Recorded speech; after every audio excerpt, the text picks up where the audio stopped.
Should I get pizza for dinner or some kind of pasta? I feel like eating a salad as well. Oh, it started recording, so sorry. Being a foodie, food is always on my mind, guys, and sometimes I just forget to turn it off. And speaking of which, today is World Food Day. What better way to celebrate foodies like us than to have a day like this dedicated to it?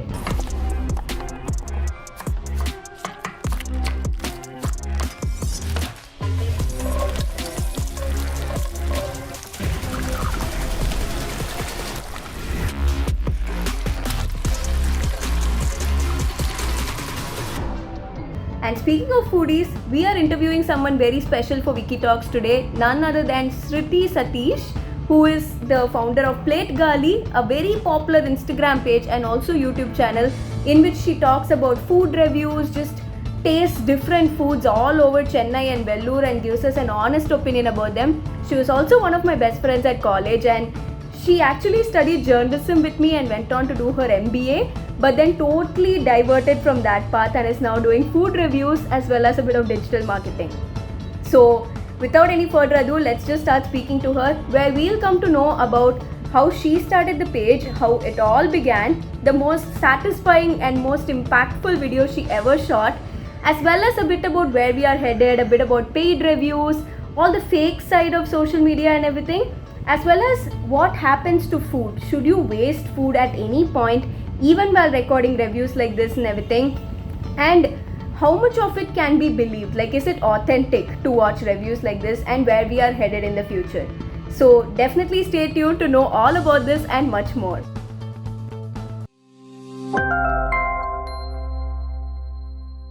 So, hi Shruti, welcome to the chat. How are you? Hi, I'm fine, Meenakshi. How are you? I'm good too. So, this World Food Day, I'm a huge foodie, and getting in touch with you is like amazing for me. So, Uh-huh. so tell me, how did you start food blogging? I think we studied journalism together, and during that time itself, you were really into it.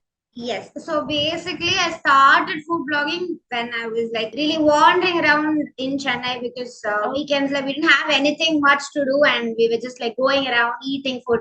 So that is like the hobby for us.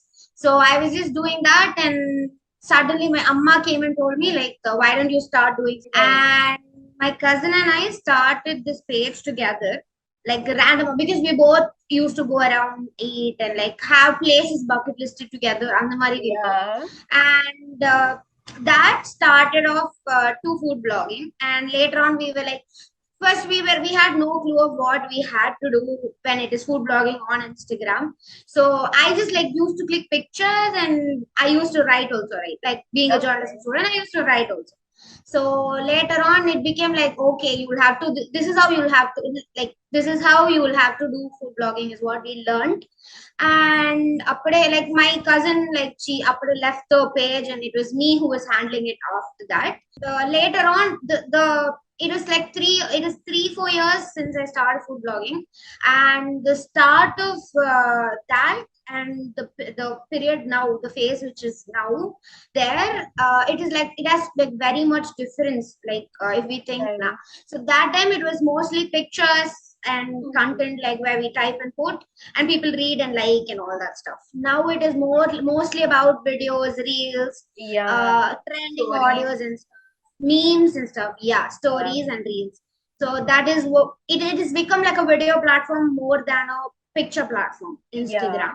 So that also affects all the food blogging people and like all the bloggers and stuff, and they had to just go on to the trend so they sustain in the market. So that is how, and it was so totally different from the start and now. And I just stick to this because I like creating content and I love food, obviously. Trying different cuisines is something I like. So that is why I'm just like here for the past 4 years doing the same thing. Oh, nice. And can you tell me about your growth? Like, how did you start with, like, I think your page must have started with only your close friends, but now how have you, like, skyrocketed? Okay, so during the start, it was like, yeah, obviously, like I'll be posting story, follow my page. My cousin posted a story, follow my page, and that is how it started. And later on, like we when we posted places in Vellore and Chennai, people started following. So Right. the target was to reach 10,000. Like for any person who starts a page, everyone has that first target, which is 10,000. And when I got the 10,000, I just stopped doing everything what I was doing. And after lockdown and all came, and we didn't have anything to go out and review and all that stuff. So 10,000 was like the milestone that I wanted to achieve, and I got that.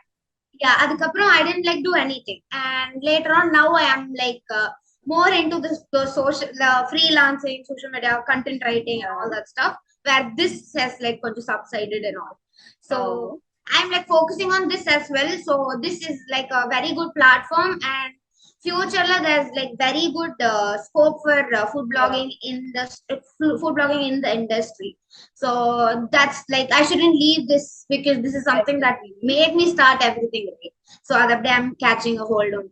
Definitely. And speaking of which, you mentioned like both in Chennai and Vellore you were writing content. For me, my most like impactful video I saw on your page was some Gaali soda kade in I think Vellore. Till now I remember it. I saw it a few years back, but that was the most impactful story for me because it was like it's like some director once said, if you want to go international, go local. So it was like so local, but it was so impactful for me. So what is Right. the most impactful thing which you did on your own page? Yeah, so I would also say it is that video, because I didn't expect that I'll go do something like it is something that gives people information and something about how Gaali sodas are actually made, and they've never seen a factory of Gaali soda. So I just Amma told me, like, this is a person who we know in our town. So Amma told me, like, why don't you go take a video and post, because it is something new and different and no one has posted something about it. So I just did that the random, just because I just wanted to show people that there's something like this, and I did that. It didn't have any professional person shooting the video, or I wasn't a professional at that time as well. So talking in front of the camera was very difficult for me. Like I was all shy and all that stuff. And when I did that, when I edited the video, so it was everything me. Like my friend shot the video, but the editing part, everything was done by me, and also like the content that goes behind it was also done by me. So when I did that video and when I posted it, I had many people telling me about this is a very new video. This gave me a little an insight about how Gaali soda factory works, all that stuff. I had people from Singapore, Malaysia, and all texting me saying that this is a very good video. Like makes me connect and gives me that traditional like nostalgia feel and all that stuff. So I actually felt very happy for doing that video. And later on in the lockdown period, like that is when people started doing all the YouTube stuff, right? Like ordinarily everyone jumped to YouTube. So I thought like, I should also do it. And my Dalgona coffee face. yeah, that is right. So Dalgona and YouTube, that was like both. So for me, it was like I wanted to post about Vellore and make Vellore famous. Like that was my goal, Madri. Because many people don't know about Vellore apart from CMC, that Golden Temple Coil and all. So I wanted to do something like that. And Vellore, the Gaali soda, and I also posted a video about Barfi. Like the making of barfi at a small like Gudise Toril. What do you call Gudise Toril? Yeah, so it's like a small scale industry which is done in a hut, Madri. So everything is handmade, and they don't have any like new tools and all, like machinery and all. So everything was handmade, and it felt very Madri traditional and stuff, which felt very happy to see. Yeah. So that was like the two videos that I posted on YouTube, and I didn't have any motivation after that. But both the videos are very close to my heart. I would say those are the two videos that like made an impact in this journey. Definitely. And actually only now when you're telling me about the full process, like I was also a part of this misconception, like food blogging is so easy, you get so much free food, nalla oor sutla, you'll get free food, but there's so much effort that goes into it, like planning the shoot and all, and speaking in front of the camera, trying out the food, and then going home and editing it, planning when to post it, publicity. So let's just break that myth once and for all. How difficult is the whole process? Right. So in the start, like I said, it was only taking pictures, writing about the food, reviewing, and posting it. But now it is all about videos, taking a perfect angle, like making people tempt, making your audience tempt is what the goal is. Right? So now it is like there needs light, camera, mic for people to talk.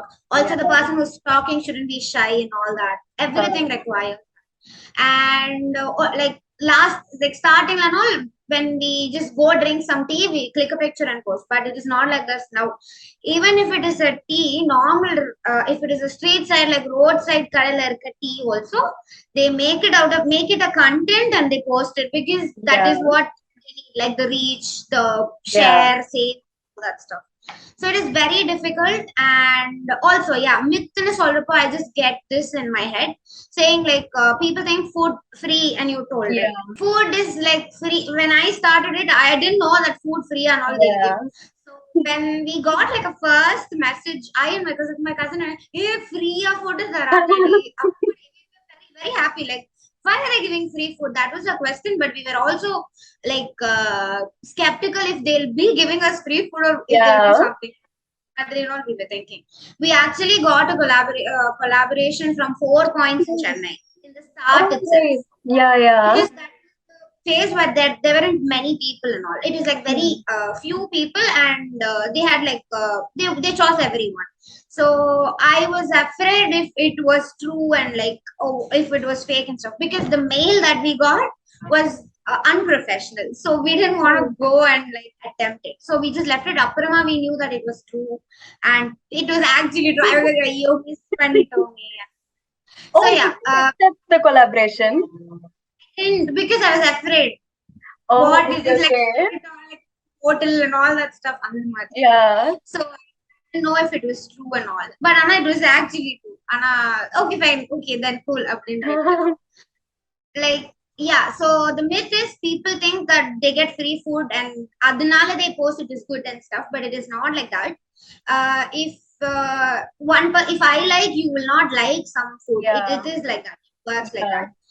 So you cannot blame that person because you didn't like the food. And when that person went on that day and the food was nice, when you went on the other day, the food was nice, you not blame that person.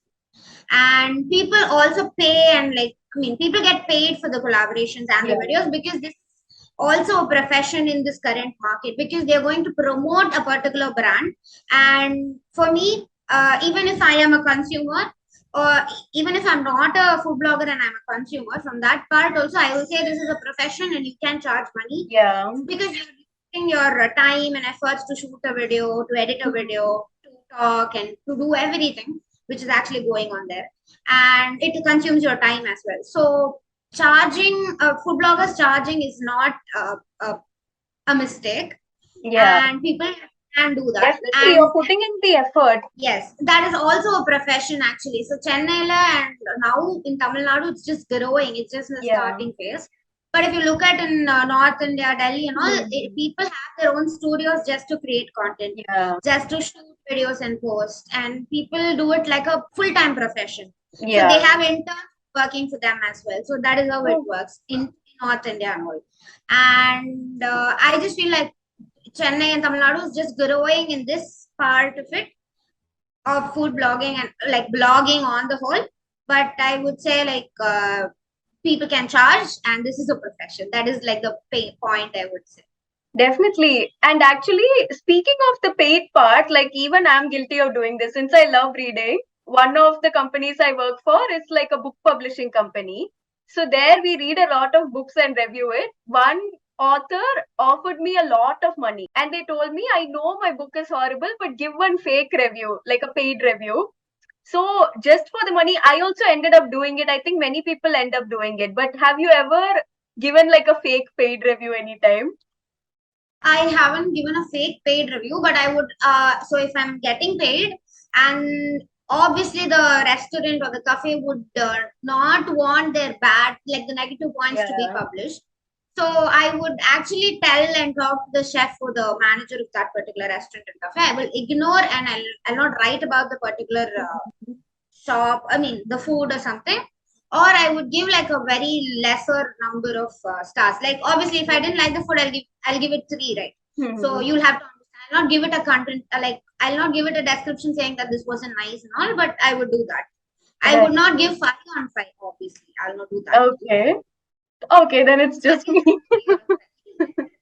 No, it's see, that was your job. That was your job. You had to get the money. You did that because you were working for a company, and I would say that is not a mistake. And it is according to your ethics, work ethics and stuff. Yeah, I would say that. Exactly, that's true. And also, where do you think like we are headed? Because like you said, it started off with photos and now it's like reels, trending music, publishing at one specific time, and so many campaigns to like promote it. So many YouTube channels like food information are coming out. Where do you think we are going? Like what can we expect in the future? I would, like I said, this is just the starting phase where people are starting and getting into food blogging. And when it is done in the proper way, when the content is proper, and when the content is engaging with their audience, I would say the later on we'll have people having their own studios and having their own companies and getting stuff like reviews itself. Not just food blogging. I would also say the other niches of blogging also will have the same thing, like studios, people working for them, reviewing stuff, content writing and stuff. Everything will be a part of it. Right. Definitely. And one of the last few questions, this has been on my mind for a long time. What happens to all the extra food after you finish eating? Like usually on camera, you just take a sip or a bite. And what happens to all the extra food?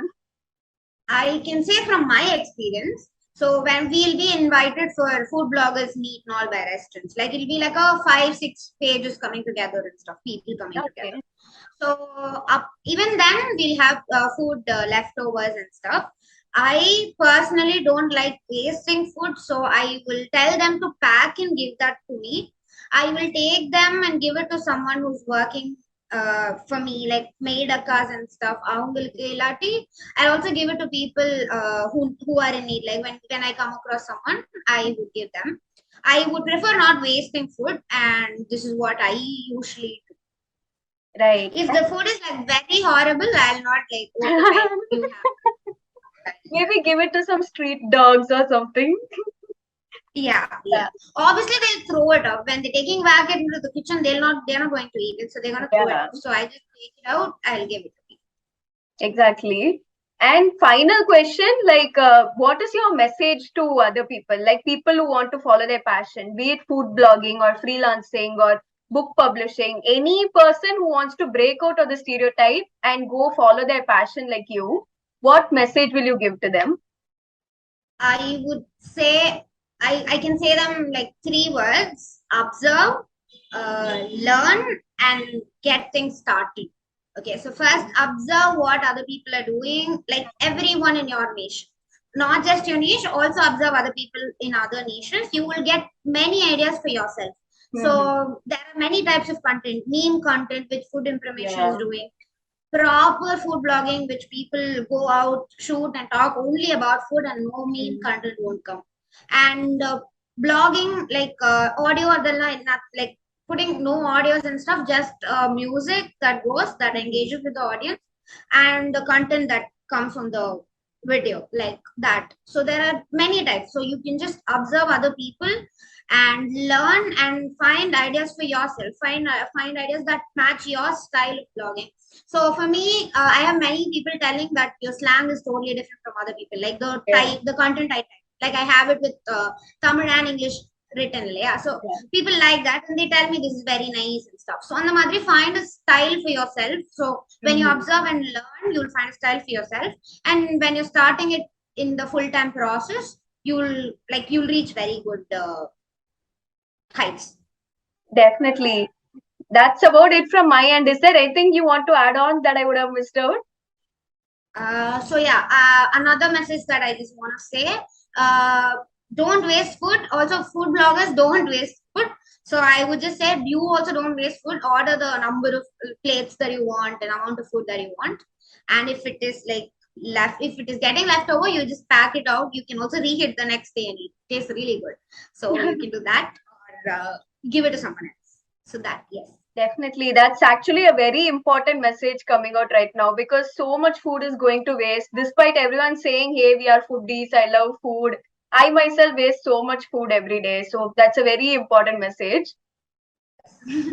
Okay, then. So thank you so much for taking so much time out. It's been a very insightful discussion, and my taste buds, like my like the serious, huh? I think I'm going to go order a pizza or something right now. And thank You you. have some offer on Domino's. Do that. Yeah, they always have offers, like 8 pizzas for something, 3 pizzas for something. So yes, so thank you so much, Srithi. Thank you, Meenakshi. Thank you for having me. Wow, guys, just listening to that interview made my mouth water so much. And I'm definitely going to go grab a pizza. I finally made up my mind right now, like we spoke at the beginning of this video. And I think you should go grab something as well, because I'm sure this video got you super hungry just like us. So check out the comments below. We have listed Plate Gaali right there. You can check out our page, and I'm giving you a warning right now. Your mouth is going to water and you're going to want to get some food because it's so tempting, and honestly, it's totally worth it. It's so heartwarming because she's one of the most authentic people out there who's sticking to her roots, celebrating her tradition, and giving honest reviews when the world of social media is growing fake and fake by the day. So thank you so much for watching. Let us know what was your biggest takeaway from this video. My biggest takeaway would be observing, which she mentioned at the end, in which I am a part of various different niches and I'm constantly looking for ways in which I can learn from other people. So learning to observe people, find out what's going right for them, what's going wrong for me to avoid, all that was the biggest takeaway for me. So definitely let us know in the comments below and stay tuned for the next interview. Thanks for watching.